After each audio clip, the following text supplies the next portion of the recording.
Yan, narinig mo na mga chismis ko sa'yo. Budol ka talaga.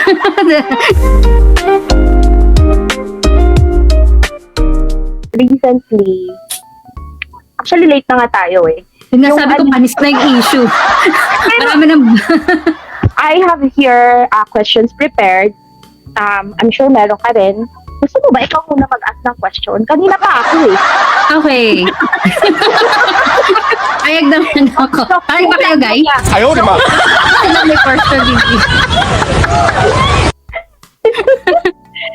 Okay, ang unang-unang tanong ko, agree ka ba sa ginawa niya in public dun sa couple?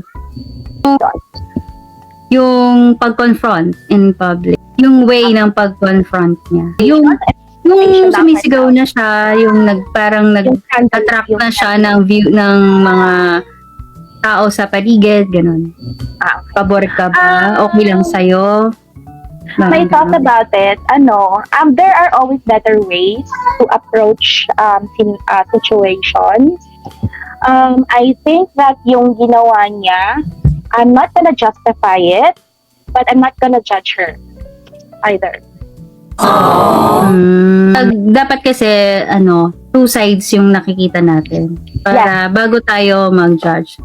Yes. But, diba? Kasi ang talagang nakita is puro yung mga sinabi niya. Pero yung reason, bakit niya yun sinabi at bakit ganoon yung pagkakasabi niya is wala talaga sa video. Pero, ang take ko naman dyan, whether maganda o hindi yung approach sa kanya ng couple, as a lawyer kasi siya, hindi siya ordinary na tao. Meron kasing canon ng lawyer's canon, search nyo na lang, andoon yung kung paano dapat magbe-behave ang isang lawyer. Kasi pag lawyer ka na, hindi mo na pwedeng i-separate yung private life mo, kasama yung social media mo, lahat yan. Parang sa teacher tayo, may Magna Carta. Di ba limited yung galaw natin? Parang madalas masasabihan tayo na, ay, teacher ka pa man din. Ganun din. Mas ma-short ka lang, maikli, ma-judge ka na kasi teacher ka. Mas grabe sa kanila. Kaya nga, kung mapapansin nyo, yung ibang lawyers, walang social media, walang picture, tapos hindi sila nagpapakalala sa social media kasi mas madali sila ma-disbar kapag ang violation nila is sa code of ethics, yung mga may kinalaman sa mga paano sila mag-behave, yung ganun, kung pasok yan sa code of ethics ng mga lawyers.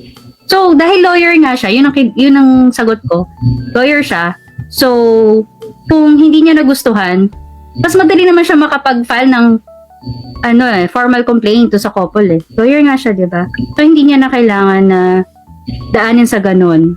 Though, siguro, ang isang side na tinitingnan ko, kung high blood kasi yung tao, pataas, mabilis, kung may medical condition, mabilis talagang aakyat yung dugo. Yung literal no high blood. Yung emotion mo. So, she's elderly na rin. Yun. Diba? So, mabilis talaga yung emotion mo na yung gano'n na magagalit ka. So, isa yun sa pwedeng kaya hindi niya na-control or na-consider. Pero, dun pa rin ako, ang stand ko pa rin is hindi dapat kasi nga lawyer siya. Kung ordinary na tao, maiintindihan ko kung bakit ginawa. Pero kasi kahit nga law student ka palang paulit-ulit yun may subject nun na judicial ethics. Pinag-aaralan niya first year pa lang sa law school. So, hindi mo yun dapat na miss. Hanggang sa gumraduate ka at lalo na kapag lawyer ka, hindi mo yun dapat na miss.